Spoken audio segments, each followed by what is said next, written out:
أعوذ بالله من الشيطان الرجيم بسم الله الرحمن الرحيم ولا تحسبن الذين قتلوا في سبيل الله أمواتا بل أحياء عند ربهم يرزقون فرحين بما آتاهم الله من فضله ويستبشرون بالذين لم يلحقوا بهم من خلفهم ألا خوف عليهم ولا هم يحزنون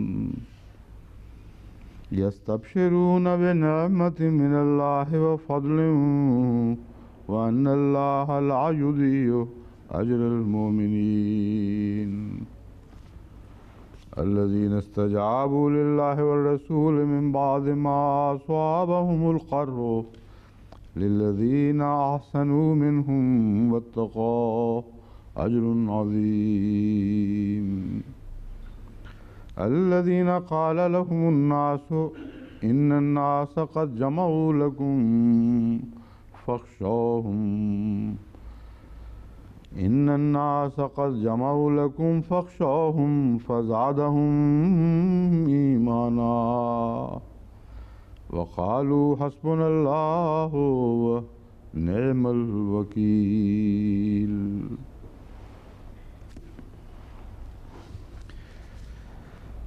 कल हम सूरह आल इमरान की आयत 170 पर बात कर रहे थे.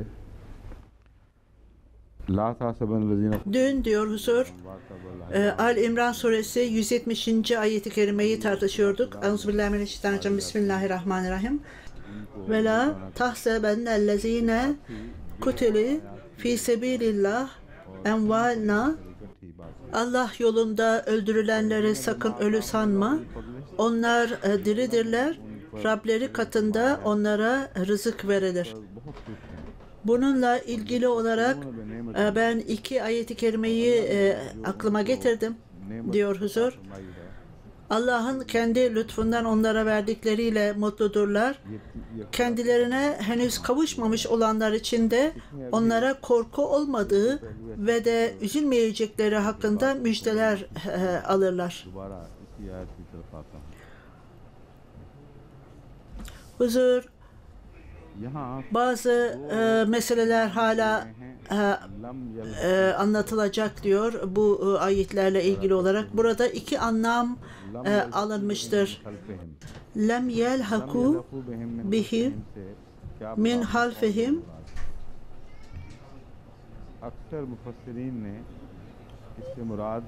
Bunlarla kim kastedilmiştir?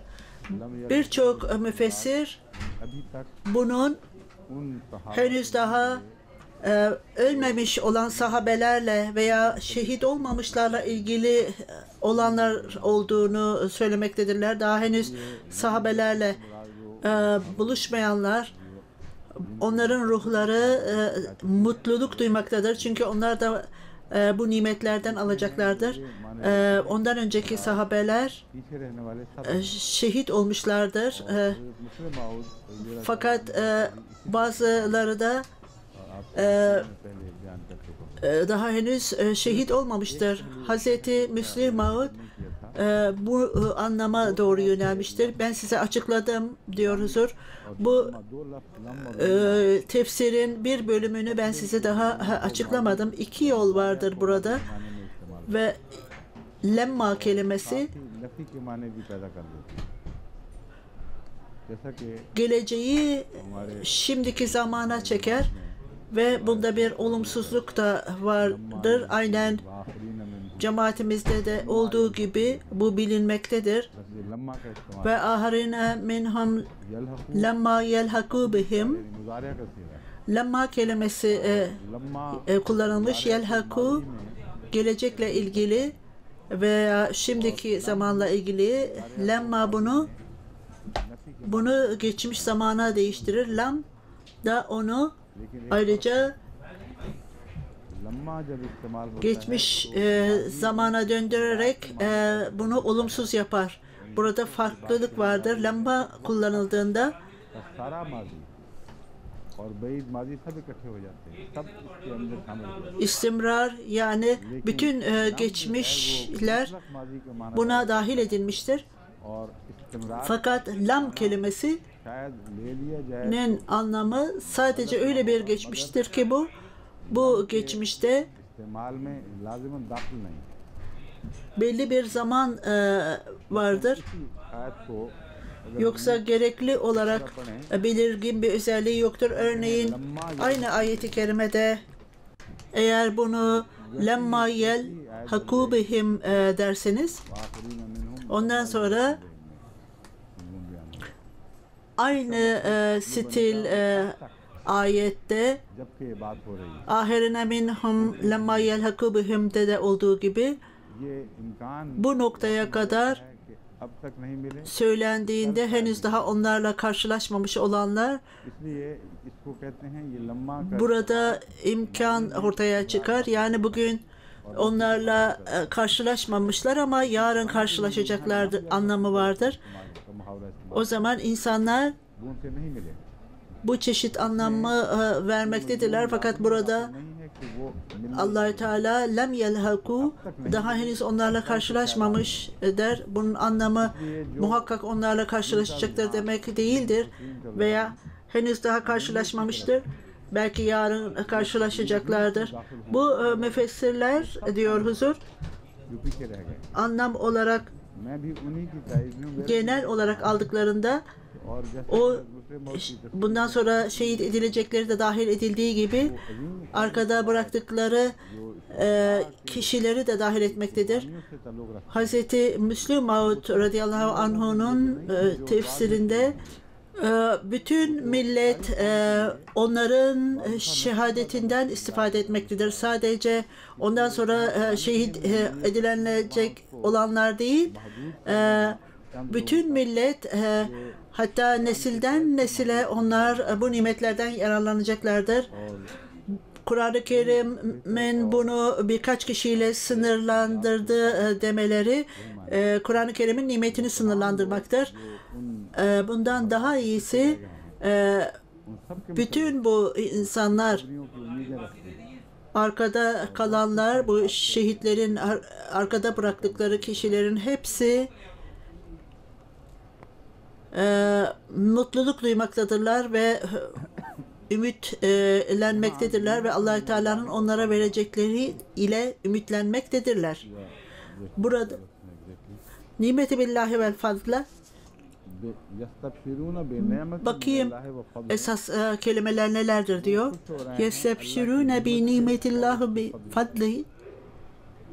Onlar मुफस्सिरीन ने इस Allah-u Teala'nın nimetleriyle mutludurlar नेमत से क्या मुराद है ve से क्या मुराद है। birçok müfessirler bu soruyu ortaya koymaktadırlar ve अल्लाह ताला फरमाते हैं वो नेमत nimet ve fazıl arasındaki fark nedir? Görünüşte aynı benzer şeyler olmakla görünmektedirler. Onlar hem fazıldan ve nimetten mutludurlar der. Bununla ilgili olarak huzur ben belli Zucaz şöyle der. नाम मुराद है। Nimetin anlamı फजल ऐसी चीज को कहते हैं जो जायद bir kişinin mükafatını vermek, fazıl ise उसके अलावा दे दी गई। तो कहते हैं onlara özel bir nimet verilmesidir ki नेमत बढ़ाने का bunu siz kazanmadınız, size verilenin daha fazlası verilmiştir. Burada hala nimet konusu vardır fakat bu nimetler artmıştır. Bazı nimetler yaptıkları salih amelin karşılığıdır. Bazıları ise Allah-u Teala'nın lütfundan dolayı buna ilave yapılır ve और इसी तरह bu एक और mükafatının बयान किया है। ये भी कहा mükafatının karşılığıdır. Bu Allah-u Teala'nın fazlı denir buna. Başka bir meseleyi açıklayarak sadece bunu Züccat söylemekle kalmayıp कि फजल से मुराद जन्नत tefsiri muhitte de aynı yolla açıklanır ve fazlın anlamı जो इनके अता होंगे। cennetteki nimetlerin büyüklüğüdür.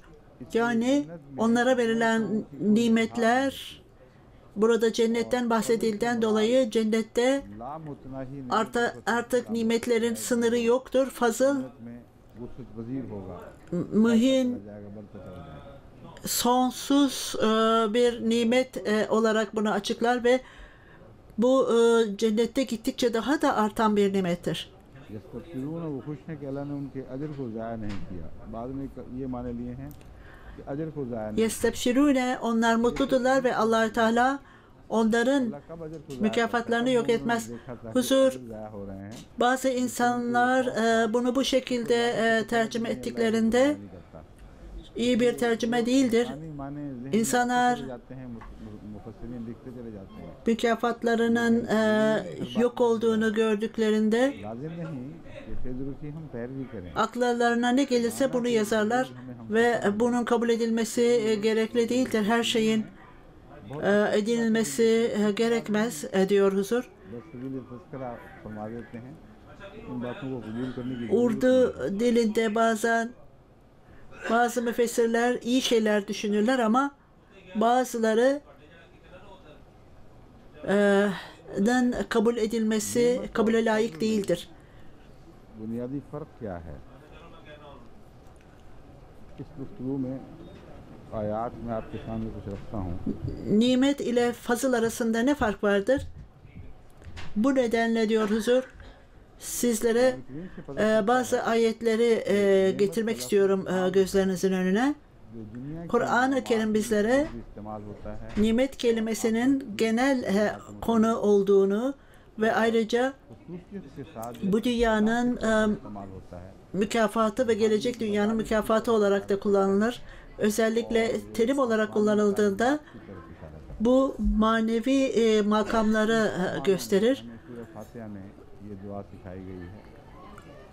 Ve अनअमता अलैहिम ilahi talimatların makamlarını gösterir. Bütün bunlar bize Fatiha suresinde "Ellezine anemte aleyhim" yani bizlere bu yolda yürüyecek kapasite ver. का खसूसियत के साथ O nimetlerini indirdiklerin yolunda नबूवत bu enam kelimesi का दर्जा özellikle तमाम इनाम şeriatın inmesiyle ilgilidir, peygamberlikle ilgilidir ve kademe kademe bütün bu nimetler बस इस पहलू से बाद मिसालें peygamberlikten sonra verilmiş ve farklı farklı statülerdir bunlar. Bu nedenle सिर्फ नेमत वाली बात नहीं size bazı örnekleri vermek istiyorum diyor huzur. हो रहे हैं। Huzur ये जो लफ्ज़ नेमत ra başka bir şey söylediler. Ben अपने हाथ niçin böyle huzursuz olduğunuza bakıyorum. फजल के Nimet kelimesini ben kendi elimle yazdım buraya. करने के लिए लिख दिए। Onlar शायद तक नहीं पहुंचे bunu लेकिन बहस fazıl kelimesi ve nimet kelimesini her ikisinin ayrımında farklı ayetlerle ilgili olarak fakat tartışmada ilk ayeti kerime de belki है बहरहाल bunu yanlışlıkla okuduğumu bana hatırlatıyor. Biz bunu tartışmıyoruz belli bir kelimeyi fakat bu nimeti tartışıyoruz. Notları nerede almışsam onları söyleyeceğim. 72 Hatta durdurulsam bile diyor huzur. नेमत में फजल में नजर Şimdi ayetlerin numaralarına bakalım. ही लफ्ज़ है और इसका बहुत Nimetin min fazl minallah. सा ताल्लुक Nimet çok geniş bir konudur diyor huzur. Çok geniş uygulama alanı vardır. में इत्माम नेमत Bunun का लफ्ज़ जहाँ इस्तेमाल होता है şeriat veya kanunla ilgisi vardır. Bu nedenle Kur'an-ı Kerim इंतहा क्या है etmama nimet yani bu nimetin tamamlanması ile ilgili peygamberlikle ilgili konuşur. किसी बंदे को अता हो जाता है O इसके ज़िमन में बहुत सी आयात nimetler nerede tamamlanmıştır? Bir kişi peygamberlik aldığında bu nedenle birçok ayeti kerimeler हज़रत इब्राहीम अलैहिस्सलाम हज़रत bunu gösterir. Örneğin और आपकी औलाद में İbrahim Aleyhisselam, नबूवत के तस्दीक İshak, का जिक्र है Yakup वहाँ अल्लाह ve ताला onun çocukları इत्माम नेमत के तौर पर याद फरमाया peygamberliğin devamından bahsedilmiş ve Allahü Teala buna etmamım nimet der. Yani nimetlerin tamamlanmasıdır. Hatırlayınız Quran करीम में biz सल्लल्लाहु size nimetlerimizi tamamladığımızda aynı nedenle दीनकुम Resul-i Ekrem sallallahu aleyhi ve sellem'dan da bahsedilmiş. व रज़ीतु लकुम El-yevme akmelte lekum dinekum ve atmemtu aleykum nimetum ikmal ve razîtu lekum İslam dîna. Burada iki kelime var diyor huzur. İkmal ve itmam. İkmal-i nimet ne demektir? Ve itmam-ı nimet ne demektir? İtmam-ı nimet söz konusu olunca bunun anlamı kişinin kapasitesini Allah-u Teala onun ilerlemesine koyar. Bu son insanoğlunun son kapasitesi en ileri sınıra getirmesi, yani insanoğluna verilen her türlü kapasiteden bahsedilmektedir. Kur'an-ı Kerim başka bir ayet-i kerimede buna ışık tutar.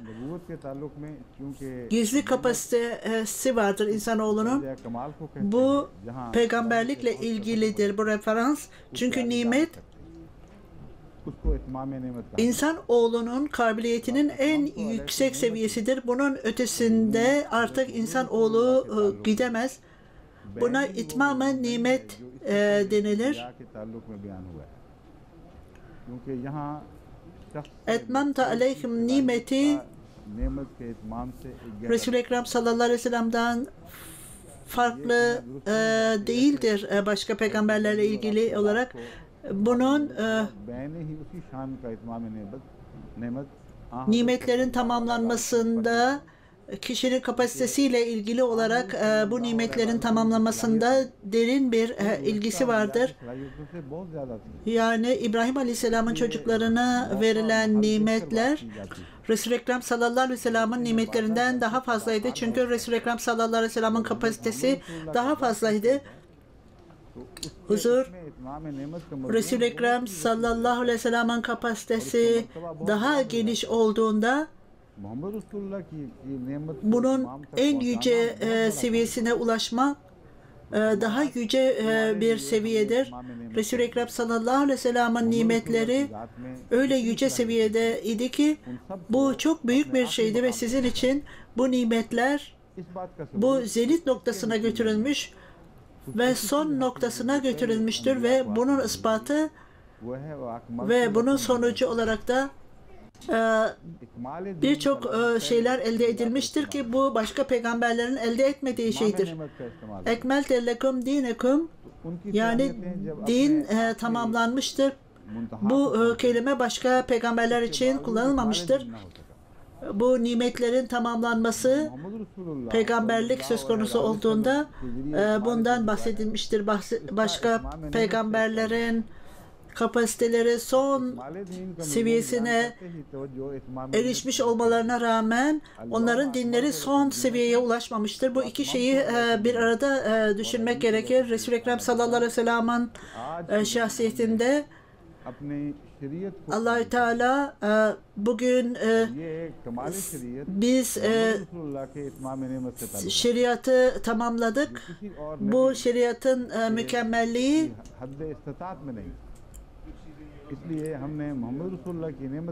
Resul-i Ekrem sallallahu aleyhi ve sellem'in şahsiyetinde bütün bu nimetlerin tamamlanmasıydı ve bu diğer peygamberlerin kapasitelerin çok üzerindeydi. Bu her ikisinin beraberce olması Resul-i Ekrem sallallahu aleyhi ve sellem'den dolayıydı ve burada mükemmellik edilmiş ve bu mükemmelliğin ötesine gidilemez. Bu son dindir ve bunun içindir ki Resul-i Ekrem sallallahu aleyhi ve sellem'e Hatem-i Nebiyin denilir. Niçin ondan sonra şeriat getirecek bir peygamber getiren bir peygamber de gelmeyecektir. Ondan sonra gelecek olan kişi kendi onun şeriatının sınırlarında olacaktır. Ve o kişi onun yüceliğine henüz erişmemiştir. Onun kapasitesine ulaşmamıştır. Bütün bunlar Resul-i Ekrem sallallahu aleyhi ve sellem'in dini bütün evrim döneminden geçerek mükemmel seviyeye gelmiştir. Hiçbir yeni bir dinin gelmesi ve bağımsız bir dinin gelmesi veya ayrı bir peygamberin gelmesi mümkün değildir. O bu dinin içinde olacaktır. Bundan sonra hiçbir kişi bağımsız bir peygamberliği olmayacaktır. Onun peygamberliği ancak Resul-i Ekrem sallallahu aleyhi ve sellem'in peygamberliği altında olacak ve onun şeriatı içerisinde olacaktır. Resul-i Ekrem sallallahu aleyhi ve sellem bu nedenle sondur ve bu nedenle başka bir bağımsız peygamber veya şeriat gelmeyecektir Allah Teala tarafından ve Allah Teala bununla ilgili yeni bir şey göndermeyecektir ve bu nedenle o hatimdir. Hatimin anlamı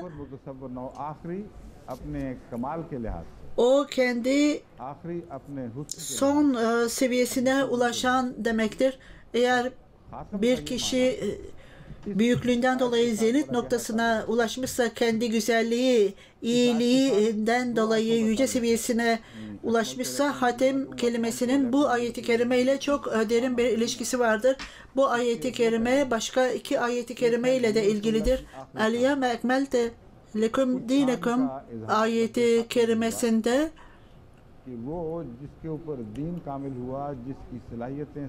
bu hatemin Nebi'in ayeti kerimesiyle de ilgilidir. Yani onun kapasitesi başka her şeyden üstündür. O zenit seviyesine ulaşmıştır. O kişide bütün büyüklükler mükemmelleşmiştir. O en yüce seviyesine ulaşmıştır. Şeriata göre en mükemmel seviyesine ulaşmış ve bütün artık bundan başka yeni bir şeriatın hayali bile olamaz. Bundan mükemmel. O en mükemmel şeriat olup en yüce seviyesine ulaşmıştır. Ve artık hiçbir kişi yeni bir şeriatla gelmesi mümkün değildir. Bütün bu ikisini bağlayarak hatem buradan çıkmış ve bunun anlamı da yine güvenilirliğine mühür basmaktır ve bu nedenle sonu oluşu mükemmellikle ilgilidir. En mükemmellikle ilgilidir. Güvenilir olması şu açıdandır. Kişi en yüce seviyeye ulaşmış olan kişi peygamberlerin ne olduğunu anlar ve ancak bir kişi, işte böyle bir kişi onda büyük bir peygamberlik olup olmadığını anlayabilir ve kendi kapasitesine göre, kendi talimatlarına göre peygamber bunu peygamber Resul-i Ekrem sallallahu aleyhi ve sellem vasıtasıyla tanıyacaktır. Bunun altında olan, ona benzer olan birisi hiçbir şekilde ona tezat bir şeyi ortaya koymayacaktır. Huzur, mühürde her şey vardır diyor. Bazen bu mühürde aynı tam izini göremeyiz. Hata vardır. Bu gerçek mührün gerçek yansıması değildir. Bu nedenle geçmiş peygamberlerin birçoğu peygamberlikten bahsetmiştir. Fakat hiçbiri Resul-i Ekrem sallallahu aleyhi ve sellem'in peygamberliği gibi değildir.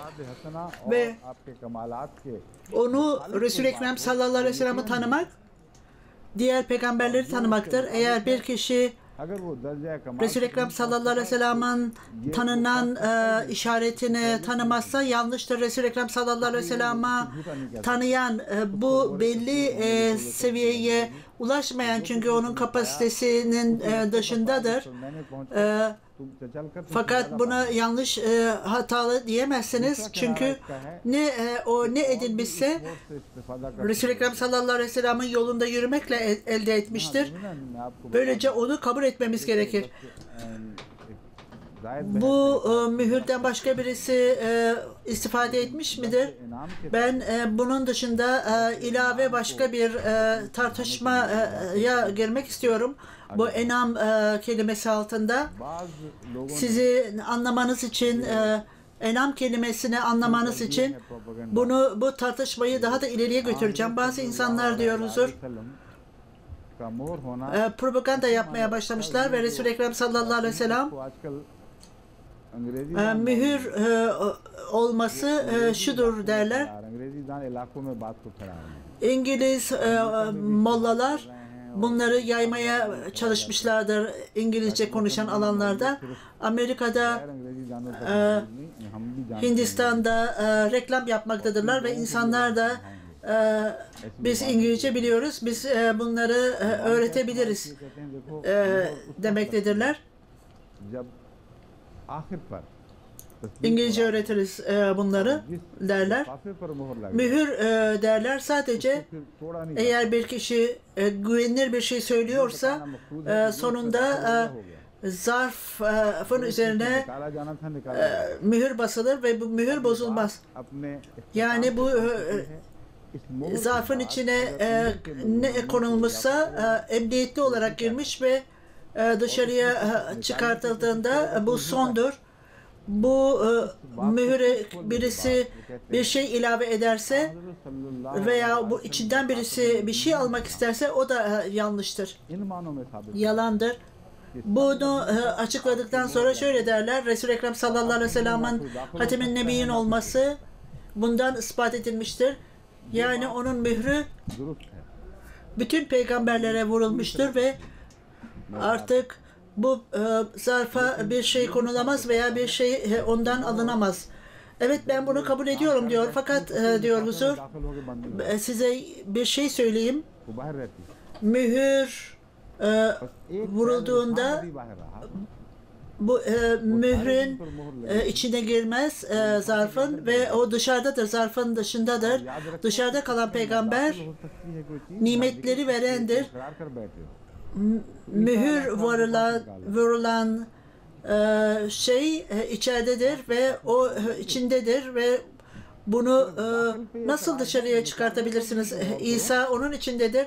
Çünkü hatim mührü vardır onda.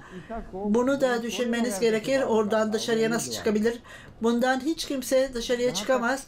Nasıl olur da İsa Aleyhisselam'ı bu mührü kırarak dışarıya çıkartırsınız? Bunun cevabını bana verin diyoruz. Resul-i Ekrem sallallahu aleyhi ve sellem'in hatemiyeti söz konusu olunca esas soru bu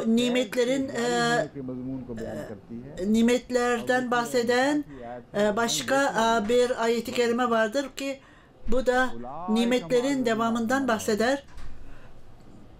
Ve men yetiullahu ve resulü ulaike ma'allezine anemallahu aleyhim minen nebiyyine minen sıddıkine ve şühedâi ve salihine ve hasene ulaike refika. Huzur, लेकिन क्या इस कब्जे का ये मतलब है कि अब आप फैज भी तमाम तर आपने अपनी जात में Resul-i Ekrem sallallahu aleyhi ve sellem और फैजों के आगे जारी होने hatimiyette kontrolü vardır. Bunun anlamı nimetleri kendisiyle sınırlandırdı demek değildir veya herhangi bir nimeti kendisinde toplamıştır da bu nimetlere gidecek yolu kapatmıştır demek değildir. Öylesine nimet verendi ki huzur, bu konuyu öbür konularla da bağlarsanız bu son derece bilgi menbaıdır.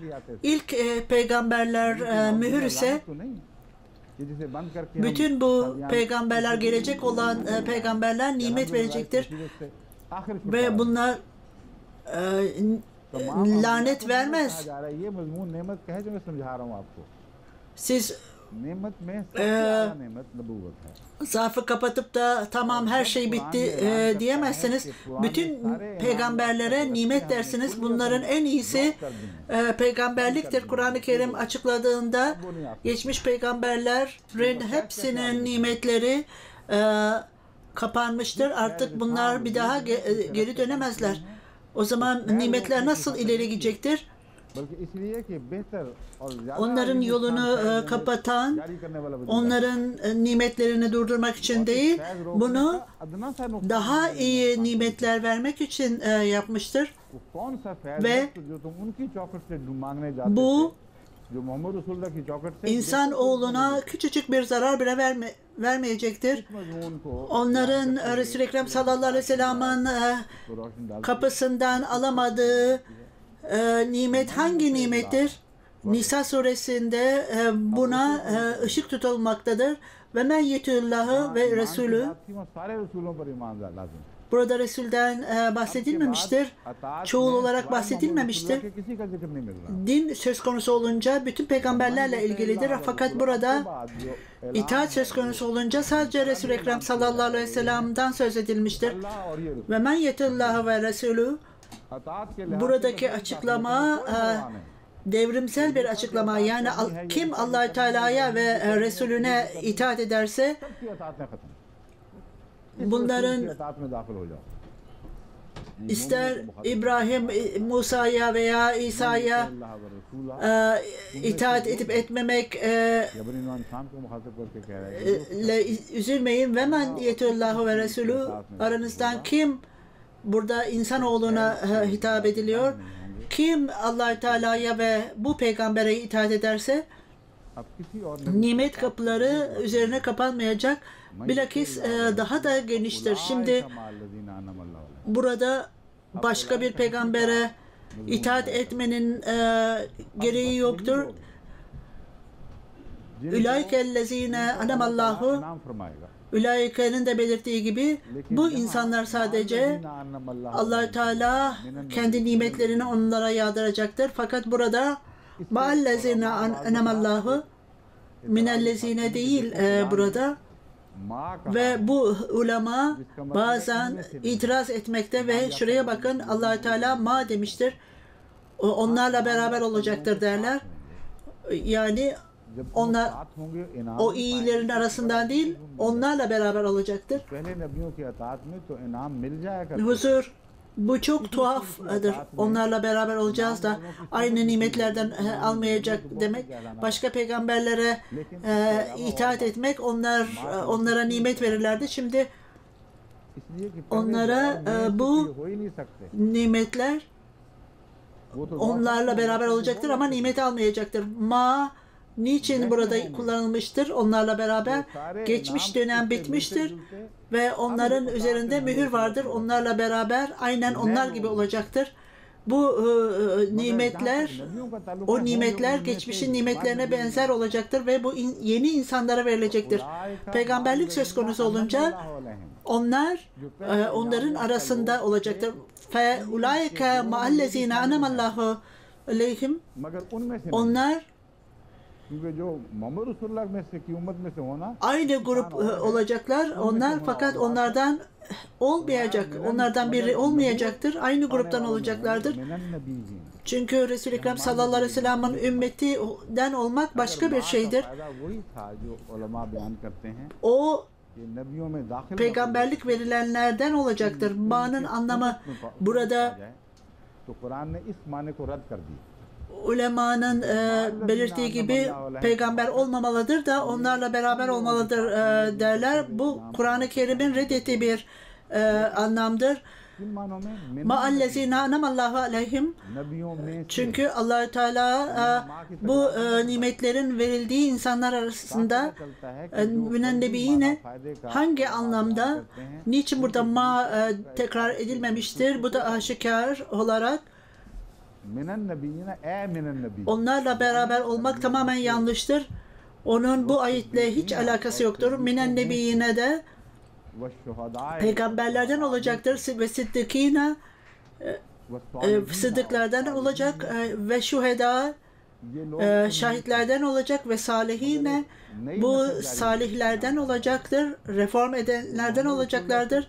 Bu yeni nimetlendirilmiş kişiler arasında başlamış olacaktır ki bunlar Resul-i Ekrem sallallahu aleyhi ve sellem'e ve Allah-u Teala'ya itaat etmekle elde edilecektir. Ve hasara ulaike rafika, bunlar ne güzel dost, ne güzel arkadaş olacaklardır.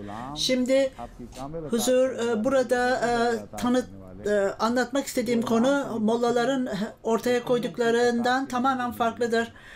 Onlar Resul-i Ekrem sallallahu aleyhi ve sellem'e inananlara verilen nimetler, başkalarının edindiği nimetler de onlara verilmiştir. Bu onlar için yeterlidir bu makam derler. Resul-i Ekrem sallallahu aleyhi ve sellem'in sahabelerinden bahsedilmiş ve bundan önceki insanlara bu övgü verilmemiştir. Onların arasında olacaktır denilmiş. Çünkü burada yeni bir nimetleri alanların dönemi başlamıştır. Bu yeni bir nimetler dönemidir ve eskilerle ne alakası vardır derler. Ve ulaika rafika, Allah-u Teala ilk önce insanlardan bahsetmiş ve onlar aynen onlar gibi olacaktır. Yani onlar sanki çok övülmeye layık olup geçmiş insanların alamadığı şeyleri alacaktır. Ben diyor huzur, burada zikredilmek istenen nedir? Bu insanlar en iyi dost idiler ve bunun son bölümü, bu ayet-i kerimenin son bölümünde ilk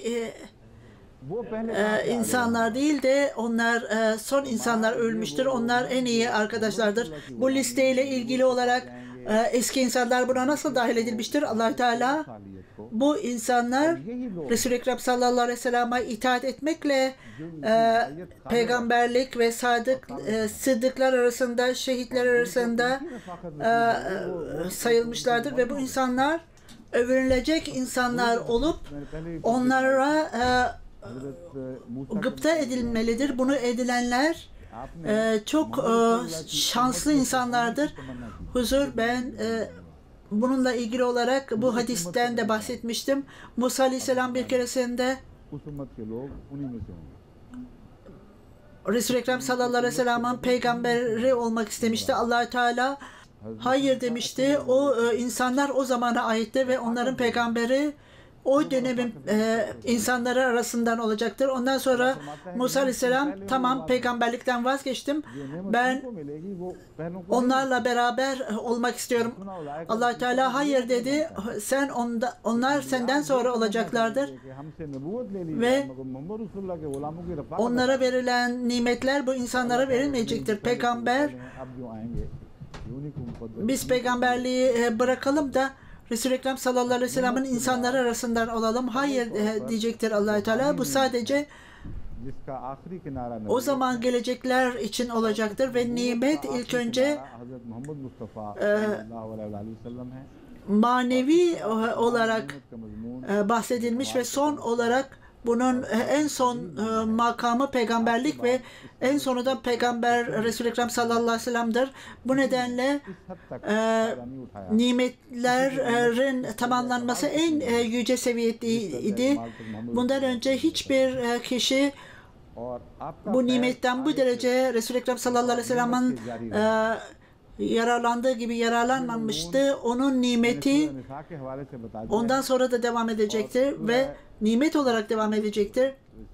Huzur, ben bu konuyu Nisa suresinde olduğu gibi bundan bahsettim. Fatiha suresiyle ilgili olarak bu dua bize öğretilmiştir ve bunun anlamı da budur. İhdinas sıratel müstakim. Ey Allah'ım, bizi doğru yola ilet. Bu nimetlerini üzerine yağdırdıklarının yoluna bizi ilet. Çünkü Resul-i Ekrem sallallahu aleyhi ve sellem'in ümmetinin kulları bu duayı yapmaktadırlar. Enemte aleyhim O onların gözleri geçmiş insanların üzerinde değil, onların उनसे आगे कोई चला gözleri Resul-i Ekrem sallallahu aleyhi ve sellem'in kervanında olacaktır ve o son olandır. Bu ilk birinci olan kişi çok da ileriye gitmiştir. Hiç kimse onun ilerisine geçmeyecektir. Biz dua edelim ki Allah Teala bu insanların yani इससे पीछे फिर नेमत पाने वालों को एक en ileriye gidenlerin yani Resul-i Ekrem sallallahu aleyhi ve sellem'in yolundan gidenleri ve onun arkasında sınırsız nimetler vardır. O kervan sona erdiğinde जो भी आया है वहां तक पहुंच जाते हैं और दुआ चलती है कि इनमें से peygamberlik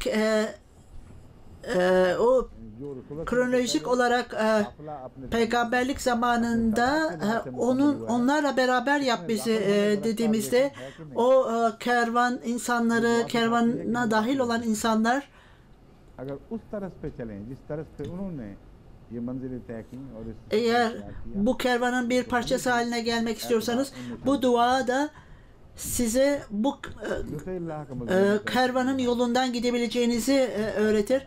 Allah Teala'ya dua ediniz ki siz de bu insanlar arasına dahil olunuz. Yitullah'ı konusu burada uygulanır. Eğer bu kadar olmasa bile कुछ तो बना başkaları da bu nimetleri elde edeceklerdir. Ve nebiyine ve sıddıkine ve şüheda ve salihine en azından başkaları da bu seviyelere ulaşacaklardır. Bu seviyenin altında olmak çok tehlikelidir. Salihinin altında talihsiz insanlar, mağdube aleyhim ve reddalin insanlar yani Allah-u Teala'nın gazabına uğramış ve sapmış olanların yoludur. Bu insanlar bu yolu elde etmelerine rağmen bu yolu terk etmişlerdir bu insanlar ve kaybolmuşlardır. Nimetin karşılığı gazaba uğramış olanlardır. Ondan sonra fazlın anlamı nedir? Fazlın ilişkisi nedir? Bu manevi nimetler olup kişinin bir çaba sarf etmesidir ve bunun çaba sarf etmesiyle ilgilidir. Bu müfessirin söylediğini sevdim diyoruzdur. Nimetin bizim davranışlarımızla ilgisi vardır diyoruzdur ve bununla yine beklenen bir nimet vardır. Mükafat vardır. Beklenen mükafat vardır. Fakat sadece bizim gayretimiz değildir. Eğer bundan daha fazla ise buna fazıl denilir. Resul-i Ekrem sallallahu aleyhi ve sellem'in kendi makamından bahsederek biz buna fazıldır. O fazlı etmesi bu nimetlerin en yüce seviyesidir ki bu o kendisinden dolayı değil Allah Teala'nın lütfundan dolayıdır ve o işte bu onu kendi sınırlarının ötesine götürmüş ve kimsenin edinemediği bir sınıra gelmiştir. Resul-i Ekrem sallallahu aleyhi ve sellem'in bu nimetlerinin tamamlanması Allah Teala'nın ona lütfettiğinden dolayıdır. Huzur bu ayeti kerimeye daha sonra döneceğim diyor.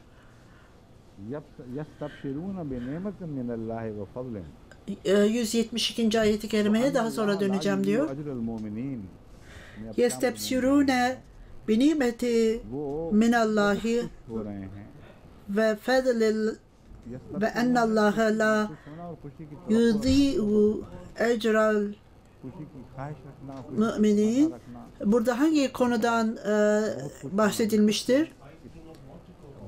Onlar Allah'ın nimeti ve lütfu konusunda müjdeler alırlar ve yestebşirune mutludurlar onlar ve bir nimetin minallahi min fadli onlar Allah Teala'nın nimetinden dolayı mutludurlar. Hatta bundan daha fazla onlar sadece ये onlara Allah Teala mükafat vermekle kalmayıp ondan daha fazla vereceklerdir. हुआ है कि हम तो जो बातें कर रहे हैं Ve ennallaha la yudi'u ecral müminin, क्योंकि अजर से बढ़कर अता करने वाला मौजूद Allah Teala ये आइंदा आने वालों के लिए या पीछे रहने वालों के लिए भी onlar nasıl olur da हैं जिसको उन्होंने अपनी जात में पूरा होते देख लिया। insanların mükafatları kaybolacaktır diye düşünülür. यहाँ O cell mükafattan daha fazla onlara verecektir ve Allah Teala'nın bu mükafatını insanlar kendileri göreceklerdir ve bu onlara ispat edilecektir. Şehit edilme konusu diyor huzur. वो कहता है Resul-i Ekrem sallallahu aleyhi ve sellem'in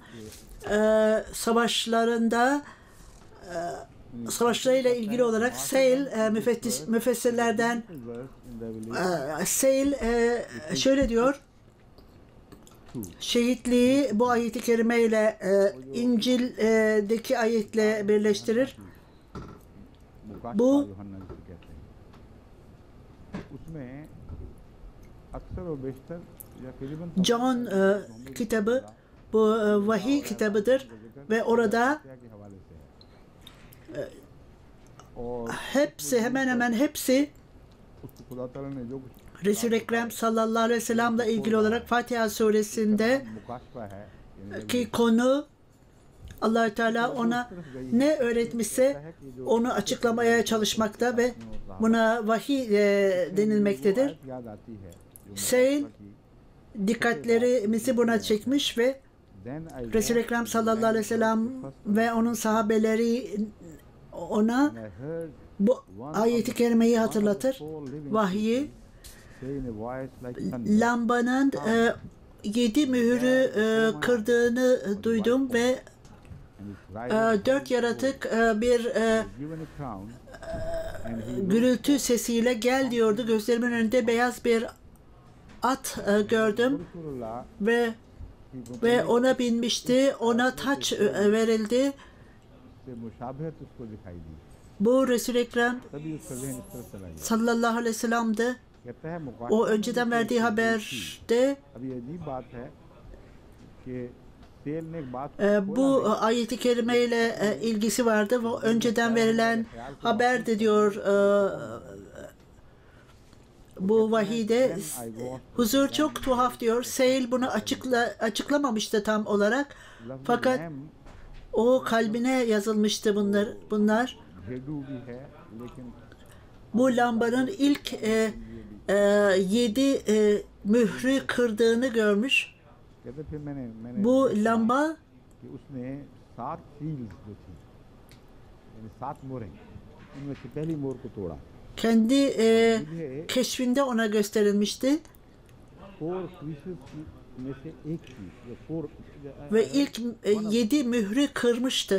4 जो अजीब व गरीब किस्म की मखलूक़ात मुझे दिखाई गई थी उनमें से एक की आवाज़ थंडर की तरह Bu 4 yaratıktan tuhaf olanın sesini duymuş ve görmüş. शाम Onlardan onların birinin sesini duymuştu ve bu gök gürültüsü gibiydi.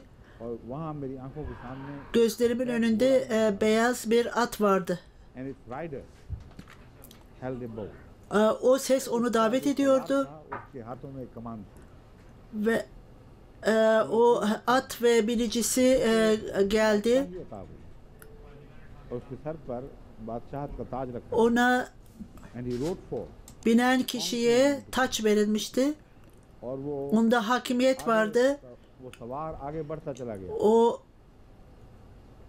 tacı giymiş ve ileriye इलाके फतह करता हुआ ülkeleri fethetmek için gitmişti. Niçin? जमाने में जो फतूहात Çünkü Resul-i Ekrem sallallahu aleyhi ve sellem जारी रहने वाला थे gelecekte de toprakları सेल ने hakim olacaktı. एक अच्छी बात पैदा कर दी है Bu işlemler मुकाशफा की devam edecekti. Devam gelen bir olaydı. Toprakları elde etmek. O Resul-i Ekrem sallallahu aleyhi ve sellem zamanında başlamış ve halen devam etmişti. यही तो नहीं चाहते हैं कि Bu Seyl'in belirttiği bu ayeti kerime ile ilgilidir diyordu. Şimdi Mir Ahmet Ali sahibe dönelim. Böyle güzel şeyleri duyduktan sonra yine ilerlemek istiyoruz ama şöyle diyor, hiç şüphesiz hayatlarını Allah-u Teala'nın yolunda verenlerle ilgilidir. Bu noktaya kadar doğru diyoruzdur.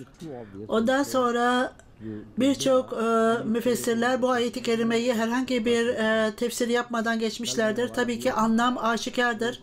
Huzur, ben bu konuyla ilgili olarak dün referansları yine belirtmiştim. Ve şimdi söylemek istediğim şey, bunu nerede söylemiş ve hangi ayet-i kerime ile ilgili konuşulmuştur. 157 ayet-i kerimeden 172. ayet-i kerimeye kadar bunları birleştirmiş ve aynı konu tartışılmıştır. Münafıklar ve doğru olanlar birbirinden ayrılmışlardır. Onun söylediklerini ben daha önce de anlattım size diyor Huzur. Şimdi onların Ahmediyetle ilgili olarak neler söylediklerini söyleyeyim. Ferman Ali onların mollalarından birisi bize Ahmedilere karşı iddiada bulunarak şöyle diyor. Biz ölülerimize sorarmışız. Bu tamam doğru olan bir şeydir diyor.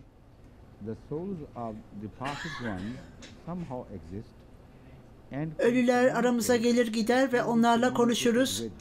Mir Ahmet Ali aynı şeyi söyler ve ölülerin ruhu vardır ve biz onlarla konuşuruz der ve onların varlıklarını biliriz. Hiç şüphesiz onların varlıkları da ortaya konulmuştur. Biz burada Ahmediye cemaati buna karşı değiliz.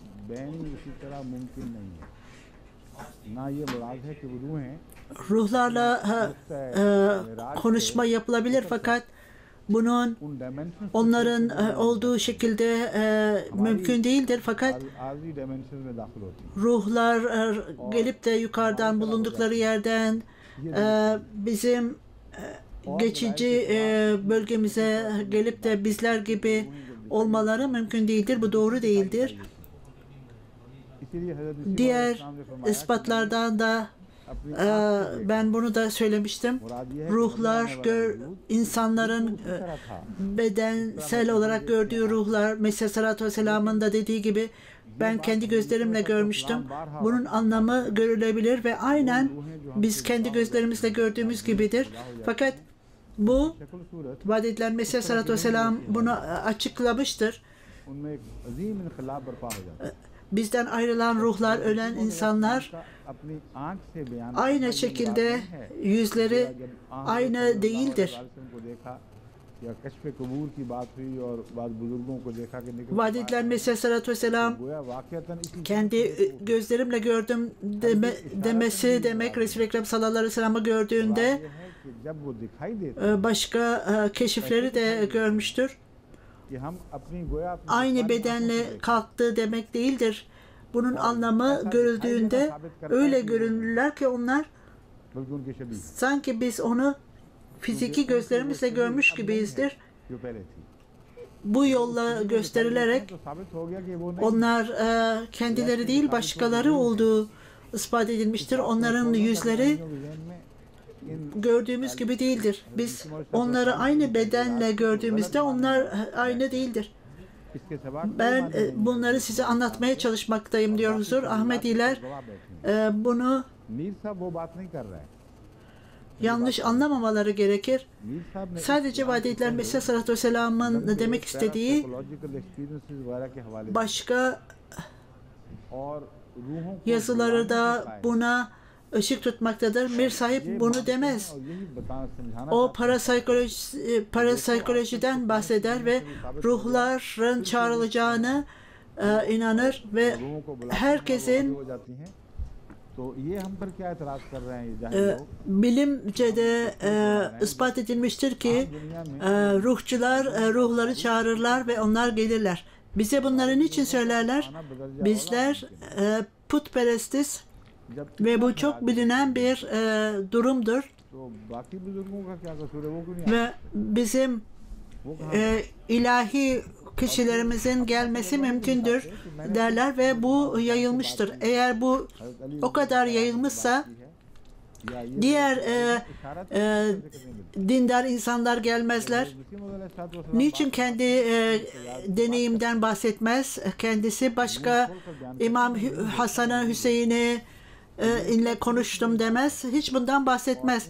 Vaat edilen Mesih sallallahu aleyhi ve sellem kendi deneyimden bahsettiğinde किसी ज़माने के लोग होते थे, bunlar gerçektir, doğrudur ve उनके o kendi deneyimi değil, duyduklarından bahseder. तस्वीर भी आपके सामने Onun eğilimi bu ruhçulara eğilim gösterir. Onların fikirlerine eğilim gösterir. Size bu hikayeden bahsetmiştim. Müslim Maud 1924 yılında buraya gelmişti. Bir dernek vardı burada ve ona bir kulüpten bahsettiler ve zamanını aldı ve ben dedi birini çağırmak istiyorum dedi. Ruhunu çağırmak istiyorum. हज़रत मुस्लिम मौत का तजुर्बा सुना। Mir sahibin de gösterdiği gibi, औरत थी शायद, söylediği gibi उसने कहा कि हम तैयार हैं, अब आप बताइए किस kim रूह को बुलाना gelmişse ölen kişinin tam kendisi gibi olacaktır. Hazreti Müslim Maud अगर उसकी bunu denemek istediği bir hanım vardı ve नाउज़ुबिल्लाह ikinci Halife Hazretleri kimin ruhunu çağırmak istendiği ona soruldu ve bir müddet sonra Resul-i Ekrem sallallahu aleyhi ve sellem'in ruhunu deyince o burada dedi haşa. सूरह फातिहा की Hazreti Müslim Maud ona बस इतनी गुजारिश ey Allah Teala'nın Resulü sen misin dedi. कि मुझे नहीं आती। Lütfen Fatiha suresini okur musun? Sizden istediğim budur. रूहों का Cevap da bilmiyorum ben bunu bilemiyorum cevabı geldi. Huzur işte Mir sahibin ruhlarının durumu budur diyor. कोई हकीकत नहीं है। Ve जो कुशूफ होते हैं वो अपने पीछे बाज işte bunlar sadece bomboş şeylerdir. उनमें नज़ारे कश्फी होते हैं। Keşifler diyor Huzur. नज़ारे नहीं होते बल्कि आम लोगों के Gerçek oluşunun izini bırakırlar arkada. Keşifler उनमें पाई जाती हैं। नसीम अलैहिस्सलाम anlamsız değildirler. ये जिक्र फरमाए हैं। वहाँ Onların belirgin özellikleri vardır. कब्रियाँ दी Alelade insanların deneyimleriyle ilgili olarak vaat edilen Mesih sallallahu aleyhi ve sellem bunlardan bahsetmiş. Onlar öyle nimetlerdir ki zikredilen önceden verilen haberlerdir ve bunlar önceden verilen haberler nimetlerdir. Mesih sallallahu aleyhi ve sellem'e verilen ve तहकीक तलब है कि हर dünya bu önceden verilen haberleri görmüştü ve bu da vaat edilen Mesih sallallahu aleyhi ve sellem'in söylediğinin ispatıydı. पास जाकर ये बताना शुरू कर Araştırmalar, वो ये था şimdi araştırma yapmaktayız. Bir kişi gördüğü bir şeyi gidip bir ressama gördüklerim budur ve aynı kişidir demekte midir? Ve bu sanatçı onların ifadesine göre birçok yüz yapmaktadırlar ve onları tanımanın hiçbir yolu yoktur. Bütün bunlar जिसकी हमें कोई düşünülmeli ve zekice düşünülmelidir. ताल्लुक कायम होता है Ruhun में रूह अपने ruhla ilişkiler olduğunda bu वही फायदा रहती haberleşme sisteminde hiçbir haberimiz yoktur. इंतजाम Burada ruh मौसलाती सैयारे terk edilmiş değildir. फरमा देता Belli son bir yerde terk edilmiş değildir. कह रहा है वो वहाँ Haberleşme Allah Teala tarafından bir sistem vasıtasıyla başka sistemler vasıtasıyla kurulmuştur ve Allah Teala da ispat etmektedir ki ruha ne söylenmişse बस वही वाकयात onu almakta ve geri gelmektedir. रूहें ऐसे ve पैगाम दें जिनकी बंदे o को खबर न हो ne söylenmişse o Allah adamı tarafından duyulmuştur. Böylece bu ispat edilmelidir ki ruhların verdiği mesajda hiçbir şey bilememekte ve और वो बात bu durumlar daha sonra ispat edilirse onun gerçekliği kabul edilir. Böyle meseleler parapsikolojide bulunur. Bazı ruhlar doğrudur ve bazı olaylarda çalıştığım kadarıyla जिनको कोई खतरा दरपेश है bazı insanlarla ilgili olup उस सूरत में उनकी आवाज को खुदा का उनको insan yaratılışında bir huzursuzluk vardır, tehlikededir o insan ve Allah वही में ये मजमून भी खूब खोल दिया है onların çağrılarını वगैरह belli yerlere alır ve Allah Teala'nın lütfudur bu. सिर्फ नेक को Vaat edilen Mesih Aleyhisselatü Vesselam Hakikatül Vahiy adında kitabında खुदा ताला की Allah Teala'dan vahiy kitabıdır bu. पड़ता है तो कहीं कहीं किसी ऐसी Yoksa होता है iyi bir kişiyle ilgili olması सच्ची बात gerekmez. Örnekte वरना दुनिया में Allah नेकी के Teala सिवा बाकी सब लोग उनकी बात माने ही ना अब जो Allah Teala'nın nimetleri yağdığında bazı insanlar में parapsychology bunu da hisseder. Bundan bir nebze alır. सजारे Başka insanlar buna inanır böylece. Bütün bu parapsikolojideki araştırmalar इस्तिखराज मुमकिन Husur नहीं या bunu उनकी तहकीक मुमकिन नहीं deneyimlerden bahsediyor ve parapsikolojide öyle deneyimler vardır ki bunlar इंसानी नफ्सियात से alelade bilim bunu açıklayamaz वो साइंसें जो ve जिनके जरिए हम तहकीक करते böyle deneyimlere हैं के दायरे से parapsikoloji बाहर की veya paranormal denilir. Bunun anlamı normal psikoloji veya normal bilimsel deneyimlerin dışındadır bunlar. Bunlar के सबूत मिलते हैं और इन्होंने fizik veya kimya ile सच्ची बात कह रहा है ispat edilemezler. ये बात यूं होगी और Bu deneyimler bu konuların ispatıdır ve insanlar bunu bilmektedirler. Bir kişi doğruyu söyler ve bu olacaktır der. Gerçekten bu gerçekleşir ve Bulgaria में Wonga denilen bir वहाँ के kişi vardı. O Bulgaristan'daydı. Bulgaristan'daydı bir hanım. Hala belki de hayattadır diyoruzdur.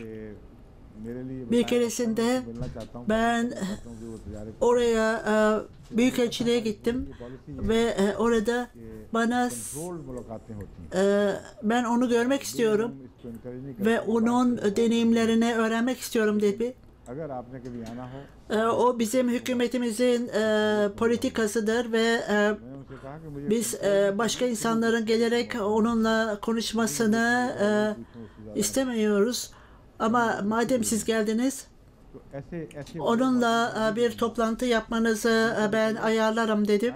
Ben dedim huzur, बात ऐसी बातों का इल्म ben sizin toplantılarınızı kontrol etmek istemiyorum. Özgürce, serbestçe onunla konuşmak istiyorum. उनको अल्लाह ताला ने किसी Ve insanların önünde bilim de bilmektedir ki इनका इन बातों onlar onlara inen ruhlarla konuşmaktadır. का ताल्लुक इसी मजमून Başka metotlarla बनी नौ इंसान को haber verirler ve onlar gerçekleşir. यकीन करने के लिए इस तरह भी तैयार करता है Bu aynı konu da Allah Teala बतौर नमूना कुछ न कुछ अता हो जाता है insanları bu nimetlere inandırmak için तो उसी दुनिया के o उठकर उनकी bunu तारीफ yapar. दे देते हैं कि Böyle insanlar, हमने भी देखा है ऐसा हो चुका है böyle yüce insanların söylediklerini gerçekleştiğini gördüklerinde şu diğer insanlarda böyle deneyimlere sahip olduklarında bu da böyle deneyimlerin var olduğunu ispat etmektedir.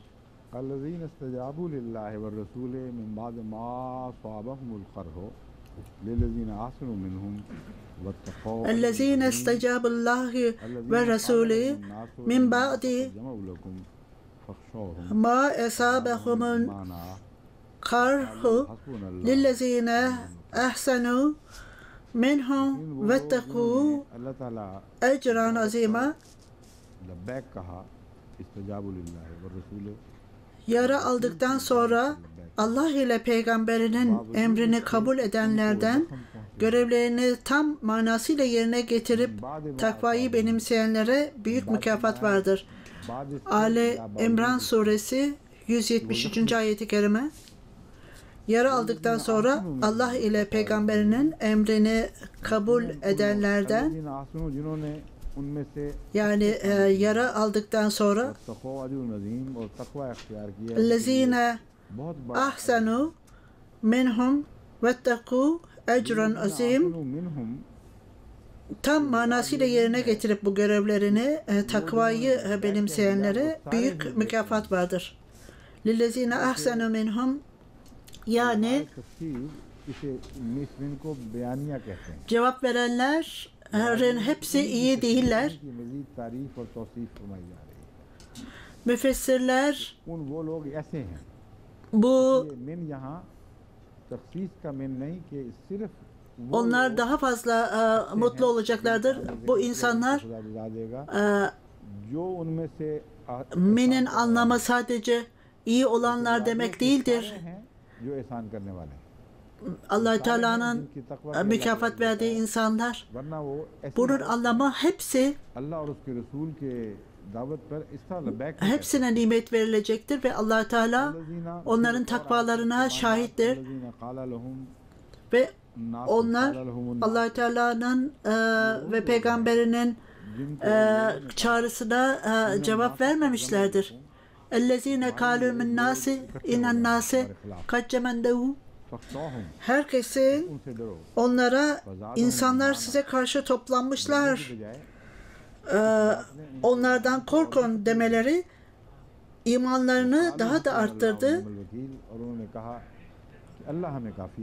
Onlar korkacaklarına onların imanları arttı.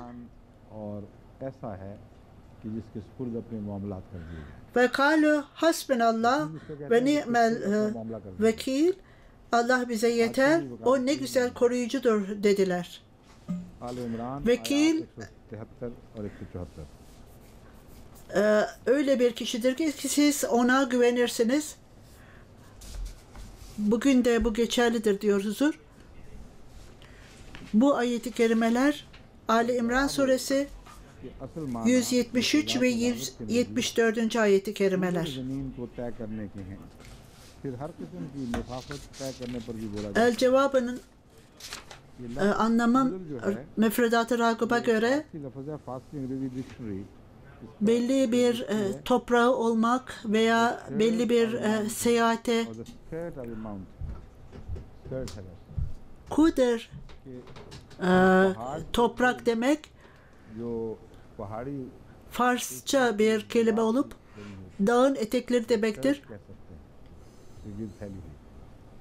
उस इलाके उस जगह को कूदर कहते हैं। तो ऐसी बुलंद जगह जो पहाड़ का दामन हो, dağların etrafında duvar olması ve öyle yüksek bir yerdir ki bu dağın eteğinde kişi yolculuk yaptığında buna el-cob denir.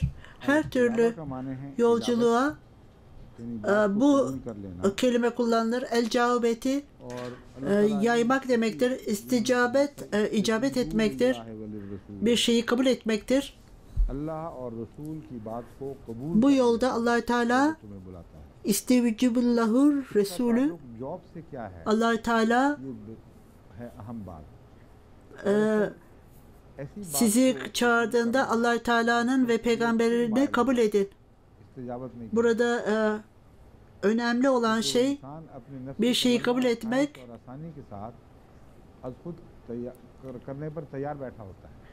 kişinin yöneldiği bir şeyi kabul etmesi, kişinin bir şeyi kabul etmeye hazır olması kendi açısından bir şeyi kabul etmesi, bir nevi çaba göstermek veya yüceliğe çıkmak için iscab kelimesi kullanılmıştır. Yoksa burada övülmek için değildir. Job yüksek bir yer olup dağ etrafında oraya çıkmak için çaba sarf etmek gerekir. Eğer çağıran sizi iyi bir şeye çağırıyorsa, onda bu yolda bir zorluk varsa, kişi sizi çağırıyorsa ben buradayım derse, burada isticabe kelimesi kullanılır. एक तरफ बंदा इस्तिजाबत करता है और दूसरी तरफ İsticabanın उसका उस इस्तिजाबत का जवाब इस्तिजाबत की सूरत में देता है। başka anlamı da उसे कबूल फरमा duaların लेता है। kabul edilmesidir.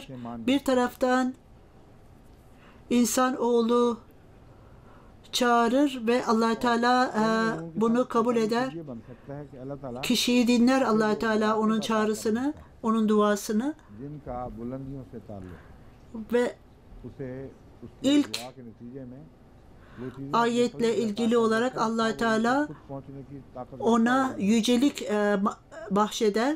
जाब का मतलब चीरना है। Ona verilen şeylerde जैब इसीलिए उस o yüceliklere ulaşma kapasitesi var mıdır, yok mudur? İcabın bu anlamı vardır. Cayip ये कमीज फाड़ी Cayip öyle bir उसमें सर दाखिल किया şey için kullanılır. Cep ayrıca elinizi koymak için kullanılan bir yerdir. Gömleğinizin üzerinde elinizi sokmak için cep vardır. वो समूद लजीना जाबू Bu Kur'an-ı Kerim'de de kullanılmıştır bu kelime ve Allah Teala यानी वो लोग जिन्होंने ve semudellezi cabe sahra rabbi चट्टानें चीर कर अपने लिए Semud वगैरह बनाए। यानी पहाड़ी कौमें जो चट्टानें चीर कर वहाँ अपने मस्कन बनाती हैं। kayaları oyarak kendilerine ev yaptılar. करने वाला Bu insanlar आना नूहुन फला name kayaları oyarak kendilerine ev yaptılar. Mucib bu sorulara cevap veren, çağrıya cevap verendir. Allahü Teala Kur'an-ı Kerim'de अब आए इस आयत पर अल्लज़ीन इस्तजाबू लिल्लाहि व रसूल मिन बाद मा असाबा Nuh bizi çağırdığında ve ni'mel icubi biz ona ne güzel cevap verdik. Ellezine एक करहा और एक कुर istecabu lillahi ve resulü बैरूनी जख्म huzur ilk önce जो इंसान के जिस्म karha kelimesine gidelim. Karhada iki kelime. हैं उस अंदरूनी जख्म को El karha जख्म के iç yaralama. से ही किसी तकलीफ के Bu bir kişi incirdiğinde Urdu में kurhu iç yaralanma olup bunun sonucu अलग अलग लफ्ज़ इस्तेमाल नहीं करते एक ही जख्म हर başka metotlarla अरबी चूंकि kalpte लतीफ aynı kelime kullanılır. इसलिए इसमें हैरत Bir yaralanma için फर्क मिलते हैं biz bunu iç ve dış yaralanma için ayrı ayrı kullanmayız. और कुरहुन उस Fakat Arapça son derece zengin bir kelime olduğu için burada ayrıcalıklar görülür. Karhada जिसका दिल से और एहसास से ताल्लुक हो और वो अगर dışarıdan gelen bir yaralanma, kurhun insanın hissettiği bir acıdır. Bunun kalple ilgisi vardır. Bu इस आयत में daima devam ederse ona kurhun denilir. फ़क़द मसल कौम करहुन तुम्हें अगर जख्म पहुंचा है Bu ayet-i kerimede कौम करहुन Allah Teala और कौम उस inna karhum खालिश है तो जख्म पहुंच mesel karhum kavmun eğer siz bir incilmişseniz diğer insanlar da size karşı olanlar da aynı şekilde yaralanmışlardır. Bu benzer olan bir şeydir. और दूसरा İhşahum खतरा tu kelimesine gelelim. Bunun anlamı ilk önce और खतरे के तो ये से मैंने bir şeyin tehlikesiyle karşılaşmak, diğer anlamı ise ऐसी होती है korkudur. कि पस मंजर में अंदेशा काम कर रहा होता है Bir şeyden korkmaktır. दरअसल है अंदेशा ही लेकिन Orada लोग ने bir इसको तकसीम करके imkan sorusu değil, किसी चीज से के मुतल्लिक अगर bunun आप arkasında tehlikenin var olmasıdır. Esas itibariyle tehlikedir. लफ्ज़ से खशी इस्तेमाल होता है और हो जाए Eğer इसके लिए भी लफ्ज़ खशी इस्तेमाल होता है मगर अगर ऐसा अंदेशा हो bir şey olmayacak diye düşünüyorsanız कहीं हो ना जाए buna haşiye denilir. Olmayacaksa da haşiye denir. Eğer bir tehlike varsa düşünüyorsunuz ve bu olmuyorsa ये ना हो जाए कहीं वो ना हो जाए o zaman और एक है ये डर Bu- कि हो जाएगा कहीं हो ना जाए में तमन्ना है bu कि kelimeye dahil edilir.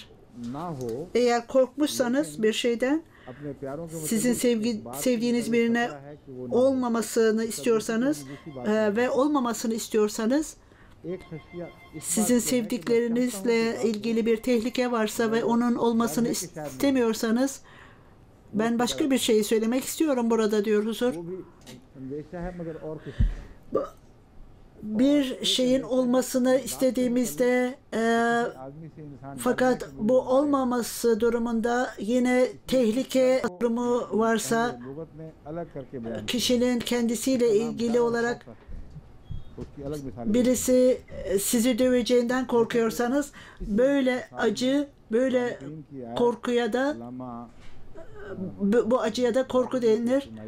İnsanlar buna farklı farklı anlam verirler.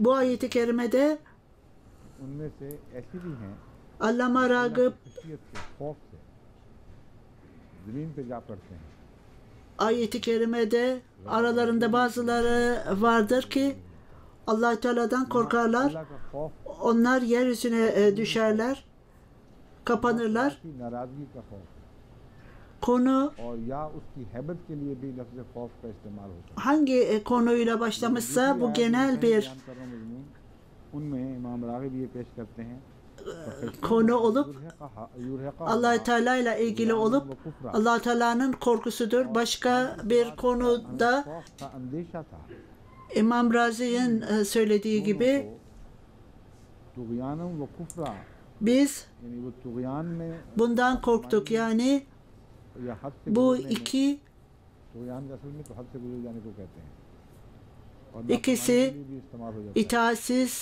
व कुफरन और इनकार haksızlık yapmaktadır. उन दोनों को Duyan तुगयान और कुफर ना sınırların ötesine gitmek veya itaat etmek, फिर kufren तोहा से inanmamak, यही है kafirlik etmek, तो अन तकू kafirlik ve itaatsizlik, onlara hakim olmak. वलम तरकू कौली Taha suresinden यहाँ हजरत İnni haşitu en tekulla ferrakta beyne İsrail'e ve lem tehu kavli. वो कहते हैं मुझे Burada Hazreti Harun कि तू कहीं ये ना Musa Aleyhisselam'ın önünde मेरे और मेरी कौम के दरमियान में तफरीका nedenini belirterek ben korktum. Belki gelip bana bu insanlar arasında bir ayrıcılık yaptığını benim insanlarım arasında demenden korktum. Eğer bana çok sert davranırsan benim insanlarım इनसे तवक्को की gidecek ve दबाव डाला तो ये onlar böylece uzaklaştılar. Bununla ilgili olarak ben bir şey yapmadım. Böylece zorluğu hissederek insanlar çok baskı yaparak seni ve beni bırakacaklar, İsrailoğulları. Bunun için ben sessiz kaldım ve sen geldiğinde kendin bunlara bakarsın diye düşündüm. Bütün bunlar haşiu kelimesinde kullanılmaktadır. वो है हमें हमारे लिए काफी Hasbina esas itibariyle और hesaba çekmek anlamı vardır. जगह इस्तेमाल हुआ है हसब लेकिन Ve bu साबी अंदाजे से eğer bunu हिसाब लगा के किसी चीज़ söz का अंदाजा içerisinde kullanırsanız करना, जैसे bize yeter demektir. Kur'an-ı Kerim'de उसको भी हस्ब के लिए hasip anlamı vardır भी लफ्ज़ हस्ब बयान फरमाता है ve हासिबुन व कफा बिना हासिबीन हिसाब लेने वाला और hasibin के ve kafa bina hasibe demek जवाब होगा उसके लिए भी bir kişi hesaba çekilmesidir. दुनिया में भी Kişinin hesaba çekmesi इस्तेमाल हुआ है दुनिया में भी खुदा ताला बात kıyamet gününde किसी कौम के मुतालिक एक hesap kelimesi kullanılmıştır. Bu dünyada da Allah Teala bazen जब फैसला कर ले तो मरने के बाद karar verir. उस दुनिया में Uyarı फैसले फरमा दिया था bir kişinin cezalandırılmasıyla ilgili olarak ये शाह बगैर ve हिसाब siriyul hesap o जिसको चाहता है बगैर हिसाब के kıyamet gününe kadar beklemeyecektir. फिर देता Allahü Teala bu dünyada da onu cezalandıracaktır.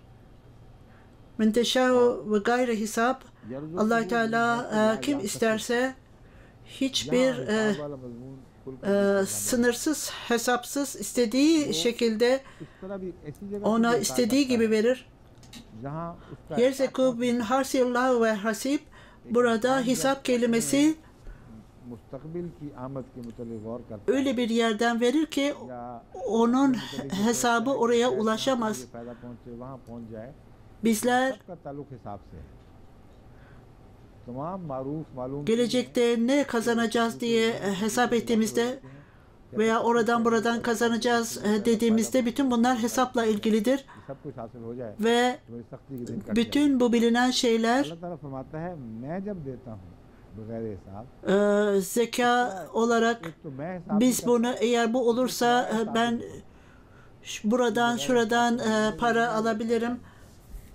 Mali durumum मैं भी हिसाब gelişir fakat Allah Teala ben verdiğimde तुम्हें अंदाजा ही नहीं होता कि कहाँ से herhangi bir ölçü olmaksızın veririm der ve sizin ölçünüzün ötesindedir. Sizin hesabınız buna erişemez, buna hesap edemez. Siz hayret ederseniz sanki bu gökyüzü açılmış ve nimetler yağmıştır. İşte ben bu benim deneyimdir diyor huzur. Günlük olarak ben bunu duymaktayım ve insanlar farklı zamanlarda sanki bu fedakarlık yapamayacağız diye düşünürler. Fakat biz bunu yapmaya karar verdiğimizde ne olmuşsa olmuştur. Fakat bazen başka işler için paramızı sakladığımızda bunu Allah-u Teala'nın yolunda verdiğimizde Allah-u Teala bize öyle yerlerden verir ki bunu hayal bile edemeyiz. Hiç bu yerin adı bile yoktur. Hiçbir yerde ve ansızın o para gelir. Burada çok ilginç bir ilişki vardır, hesap ilişkisi ve bunu anlamak için kendi salih amelinizle ilgilidir. Allah-u Teala aynen verdiği paranın aynısını veya ihtiyacı olduğu şekilde verir. Nasıl olur da bu ölçüsüzdür diyebilirsiniz. Ben zannedersem diyor huzur bir gayri hesaba veya ölçüsüze dahil edilmiştir. Bunun anlamı min hasiyallahu ve hasib, biz size hiç hayal edemeyeceğiniz bir yerden vereceğiz. Ben niçin bu hesabı söylemekteyim ki bunu anlayasınız. Allah-u Teala'nın lütfudur ve sizin herhangi bir tesadüfi olan bir şey değildir. Hüsbanın anlamı başka bir anlamı hızlı esen bir rüzgardır. Bu da bazı lügatlarda bahsedilmiştir. Başka bir anlamında da serin esen serinlik gökten serinliğin inmesidir. Bu belli bir lügat, belirgin lügatlarda Kur'an-ı Kerim'de de zikredildiği gibi ve yusra aleyhim husbanan ve semayi ve tusbe zeyden alaka, Allah-u Teala husbanın gökten indirir ve o ekinler olgunlaşır. Ansızın hüsban gökyüzünden iner ve onların bütün gayretlerini, bütün yıl yaptığı gayretleri yok eder. Bu yığma hesap, yani hesap gününde de olur. Hüsban soğukla ilgili olup çiftçileri cezalandırır. İster görünüşte bir günah işlesin veya işlemesin, sanki bu lügattaki anlamı aynı şekilde Kur'an-ı Kerim de bahseder. Yani hesaba onları tutmak için onların üzerine soğuk iner. Bu bazen bu soğuk öyledir ki ansızın bütün ekinlerini tahrip eder. Huzur vekil biri olup ona güvenilen bir kişidir. Şimdi niçin bu ayet-i kerime indirilmiştir? Huzur Münir Cavit Bey'e bu ayet-i kerimenin vahiy nedeninin bulmasını istiyor. Allah-u Teala'nın ve peygamberinin çağrısına evet diyenler बावजूद istecabette bu anlam vardır. Çağrıya karşılık vermek. Esas itibariyle onlar incinmelerine rağmen اَلَّذ۪ينَ اَحْسَنُوا مِنْهُمْ وَاتَّقُوا اَجْرًا عَظِيمٍ tam manasıyla görevlerini yerine getirip ve takvayı benimseyenlere büyük mükafatlar vardır. Bununla ilgili olarak farklılıklar bulunmaktadır. Bazı insanlar Emraül Ased ona doğru derler. Bazılarına göre başka bir şeydir. Bunu size anlatacağım diyor huzur. मैंने लिखा था यहाँ कहीं हाँ मर्रुज़ ज़हरान Huzur referanslara bakıyor. मर्रुज़ ज़हरान जिसे उस्मान भी कहा जाता है उससे ताल्लुक़ रखने वाला Mahru Zahran.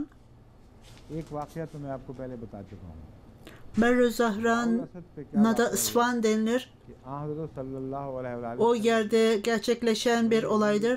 के मान बाद दूसरे दिन ये ऐलान किया Hamraül Ased'de ne olmuştu ben size söylemiştim. Resul-i Ekrem sallallahu aleyhi ve sellem मेरे साथ उहुद पे निकले थे Uhud savaşından hemen sonra मेरे साथ दोबारा herkes hazırlansın demişti ve benimle olanlar, Uhud'da olanlar ये फैसला आपने इसलिए फरमाया बाज़ मुर्रखीन beraberce आपको tekrar benimle beraber gelsinler, düşmanın peşine düşeceğiz dedi. Bu karar bazı tarihçilere göre haber almıştı. Düşmanlar और मेरे नज़दीक ऐसी कोई रिवायत काबिल beraberce belli bir yerde toplanıyor ve orada bekliyorlardı. Huzur, biz किसी ने आकर haber alıp almadığını bilmiyoruz. Ben herhangi bir referans bulamadım diyor huzur. Güvenilir bir referans. की बहस में मैंने Huzur इस इम्कान को रद्द किया था belki de başka bir şey अल्लाह ही ने आपको इतला दी थी और ये bununla ilgili bir haber vardı belki fakat ben bu referansı reddettim diyor. मोमिनों को ज़रूरत थी Belki Allah Teala ona Allah Teala tarafından verilmişti. Aksi halde ईमान के जलवे दिखाने के लिए उन सब दुश्मनों के मुंह बंद करने के bu लिए tesadüfi değil, जिन्होंने Müslümanların gerekliliği ve kendi imanlarına öylesine bağlıydı ki ve düşmanların ağzına yakındı. Onlar iddiada bulunmuşlar ve वाकया belli वाकया नहीं korkunç ऐसा वाकया है जिसने बदर के वाकया को kelimelerden bahsetmişlerdi sahabelerle ilgili olarak. Bu olay küçük bir olay değildir. Bu olay जिसकी कोई मिसाल सारे आलम में दिखाई नहीं नजर दौड़ा के देख लें इस शान की Uhud Savaşı'nı कहीं दिखाई नहीं देगी son derece zafere döndürmüştü. Bilakis yenilmeden ziyade. कौन बता दिया Eğer tarihe bakarsanız वो नाखून लेती है böyle bir örneği göremezsiniz. असल में जो घुड़सवारी Tarihte बहुत शौक था एक मेरी घोड़ी थी Huzur Bedir Savaşı ile ilgili olarak söyleyeceğimi de unuttum diyor. बाज़ दफ़ा जहन में एक और नाम है लेकिन किसी और तरफ चला जाता है ये बदर की तरफ Ben gençken bir atım vardı diyor. मुफस्सिरीन इन आयात को Gençken बदर की तरफ मंसूब कर रहे हैं वो जहन के पर्दे पर था ना नाम इसलिए उस पर बदर का नाम निकल गया niye ben Bedir demiştim? जो वाक़या हुआ है उसको Bazı müfessirler कल अदम करके ikinci Bedir'le ilgilidir der. Huzur ऐसी शान का Uhud वाक़या है, Savaşı'nda ne olmuş olanlar bunu tamamen reddeder diyor. खुलासतन ये वाक़या फिर बता दूं कि हुजूर ने फरमाया कि मेरे साथ चलो और वो जख्मी जिनके पास Bu olay tarafından olanlar और अक्सर के पास नहीं थी Hamraül Asad'a ne olmuştur ben size özet olarak söyleyeyim. Benimle gelin dedi. जख्मी भाई बताते Herhangi bir जख्मी भाई को जगह जगह उठा binekleri olmayanlar ve चलना मुमकिन नहीं yaralı olanlar da onunla gelmeye başladılar. Bazı yaralılar öbür yaralıları taşıyarak geliyorlardı. Hatta bazıları daha da ileriye gidemediler. 8 mil uzağa gittiler Medine'den. Kaçmanın hiçbir şekilde yolu yoktur. Onlar düşmanın peşine düştüler. Görünüşte onlar zafere ulaşmışlardı. İnsanlar onları terk ettiler rahmetinden dolayı. Aksi halde bütün Müslümanları tahrip edeceklerini söylerdi tarihçiler. Eğer istemiş olsalar da onları yok ederlerdi. Onlardan 14'ü ölmüştü ve 3000 kişilik bir ordu idi ve bu birkaç kişi onların peşine düşmüştü. 300 küsür kişi ve onlar yaralandılar derinden, içlerinden ve ayrıca görünüşte de incinmişlerdi. Biz bedenlerimizi üzerine yağmak istediğimiz kişi de incinmişti, yaralanmıştı. Derinden yaralanmışlardı. Bunu gidermek için Allah Teala'nın kaderiydi. Başka bir şey değildi. Onların moralini yükseltti ve Allah Teala onların peşine ordunun peşine düşmelerini istemişti ve öyle bir yere gittiler ki hiçbir düşman bunlar korktular belki bu korku hiçbir zaman onların akıllarına gelmedi bile. Eğer bir haber olmuş olsaydı belki de düşmanlar size saldıracaktır haberi olabilirdi. Fakat bu karar bunun sonucu değildi. Karar vahiyden dolayıydı ve bunun başka bir temeli yoktur. Bu haber değildi. Hatta onlar için çok zor da bekliyorlardı ve onlar saldıracaklar da ondan sonra buna rağmen bunlar ilerliyorlardı. Bu ayeti kerimede Doğu bilimciler onlar burada olmamalıydı. Bu açıkça açıklanmaktadır burada ve bize doğru yordu, geldi orası. Bundan başka bir yer yoktu.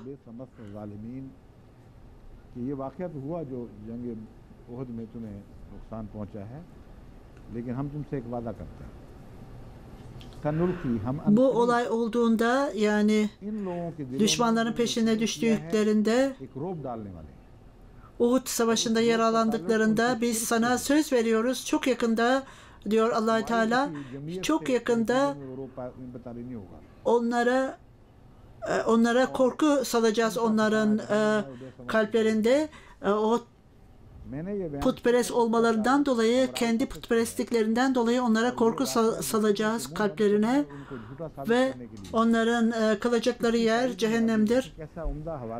Ben Hamra'l Asad'la ilgilidir dedim. Bu olay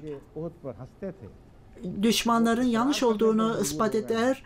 Huzur çok güzel bir referans buldum diyor ve gülenler, alay edenler, Uhud'da alay edenler şimdi işte bunlar oldu diye kabul etmişlerdir zorla.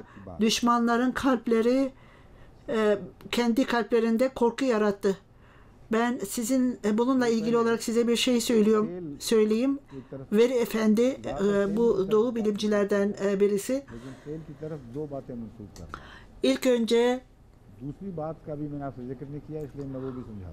Seyl bunu söylüyor diyor. Fakat Seyl'le ilgili olarak iki şey söylüyor. İkincisi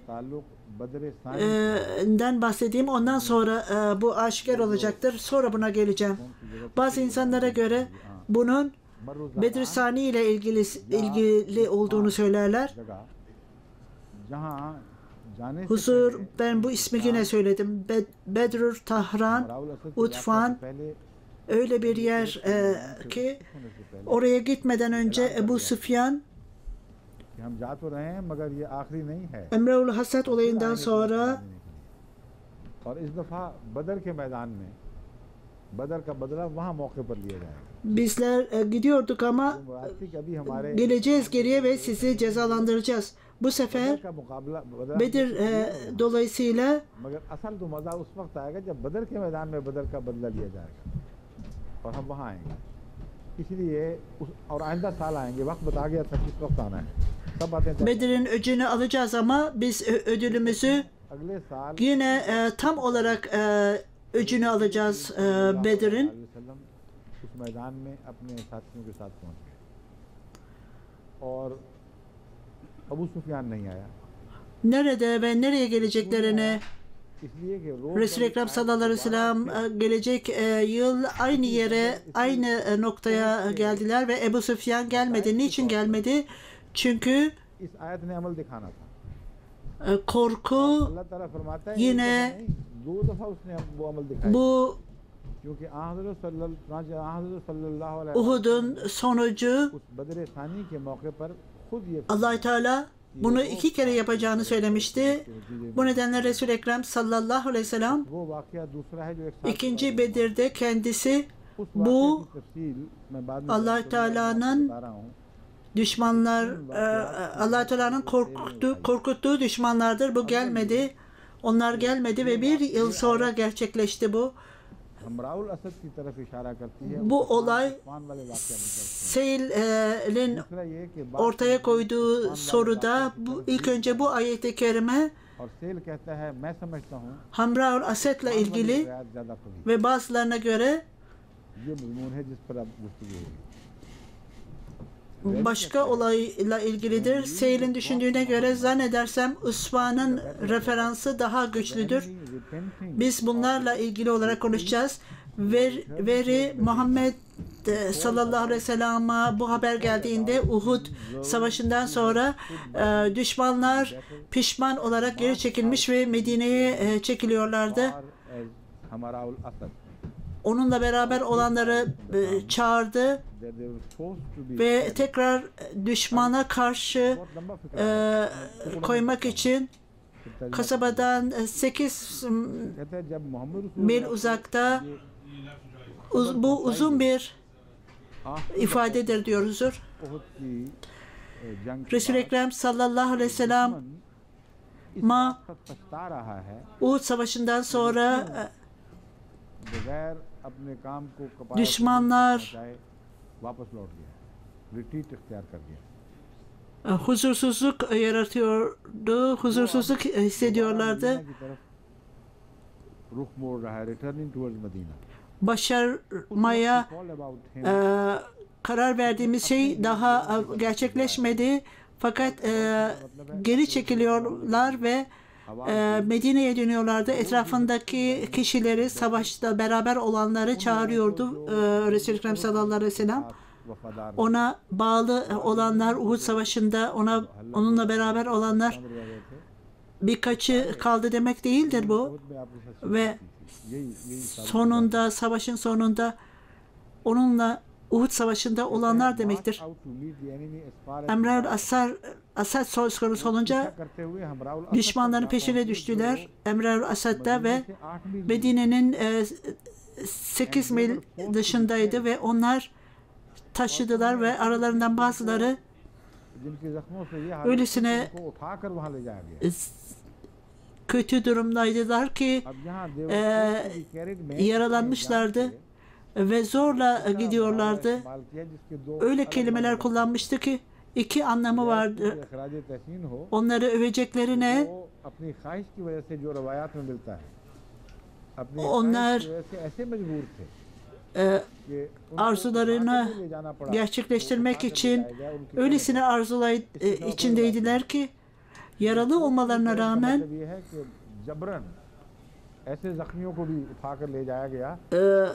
gitmek istiyorlardı.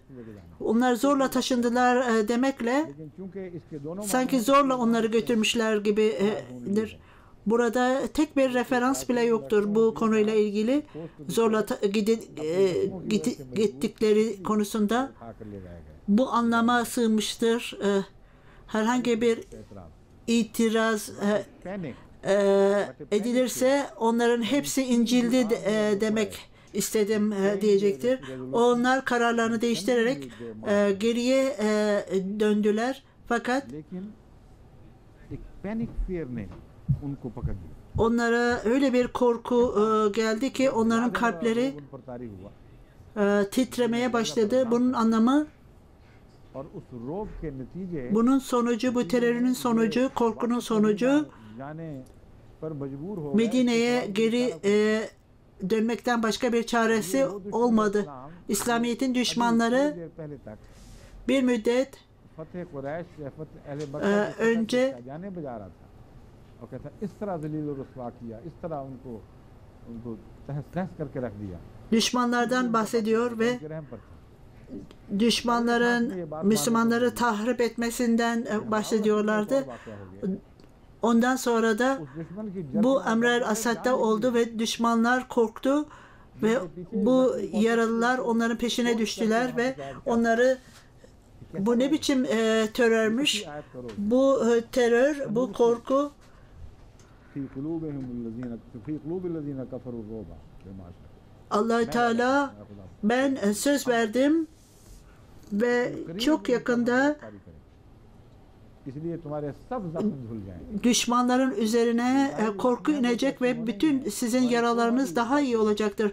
Bu görünüşte değil, जाती रहेगी görünüşteki yaralar हो गया है azalmakla kalmayıp sizin iç yaralarınız da giderecektir. Allahü Teala, तो माफी की जिक्र किया था biz size bağışlanmayı diledik. Ondan sonra bu yüceliği siz layıksınız. Sizin güzel davranışlarınız, takvanız और ये वादा किया जाए उनके लिए अजर örnek olarak ortaya verilmiş ve ये है वो onlar hayret edici bir mükafat olup के मुतालिक वैरी लिखता है bu उसको ही कोट कर रहा है पहले Hamraül Asad'la ilgili olup verinin ortaya koyduğudur. Panic fear, having seized the army of Kureyş'in ordusunu gördüklerinde kararlarını değiştirdiler ve geriye gittiler. Muhammed bunu zekasıyla görmüş ve Medine'ye geri dönmüştü. Ve according to bazı müfessirlere göre Kur'an-ı Kerim burada ispat etmektedir ki who attended the prophet on bu nedenle peygambere dahil olanların cesaretini ortaya koymuştu. Quraysh Ve ये इतला bu haber Resul-i Ekrem sallallahu aleyhi ve sellem'e verildiğinde जगह छोड़ चुका है और düşmanlar ayrıldılar ve ondan sonra onlar Medine'ye döndüler. Yoksa daha önce değildir. डराने और डराने के लिए कोई शो बिजनेस नहीं Burada sadece bir gösteriş आगे पीछे पीछे değil, onların arkasına düşmüşlerdi ve 3 gün 3 gece düşmanlara orada जा चुका है kamp kurmalarına izin vermişlerdi ve kesintiler onlar düşmanlar gittiklerinde Resul-i Ekrem sallallahu aleyhi ve sellem geri gelmişti. Bazı değil, bütün müfessirler मौके पर son derece övülecek şey olduğunu biliyorlardı. Şimdi huzur zamanı soruyor. Kashi का इंसान लोग के लोग Bazı insanlar diyor एकदम खत्म ansızın हालांकि bittiğini söylemektedirler. खत्म करता हूँ मगर आपके कहने पर Siz bana söylediğiniz için bu zaman bitmektedir. Burada वो कहते हैं इसके बाद भी तो बात devamlı olarak konuşmaktasınız. उन बातों को कम कर दिया करें Ve kameraman hemen ben kapattım diyor sonra. Bunu doğru dürüst sona erdirmek gerekir. Şimdi dersimiz bitiyor ve ondan sonra biz sağdan soldan konuşabiliriz. Esselamu Aleyküm.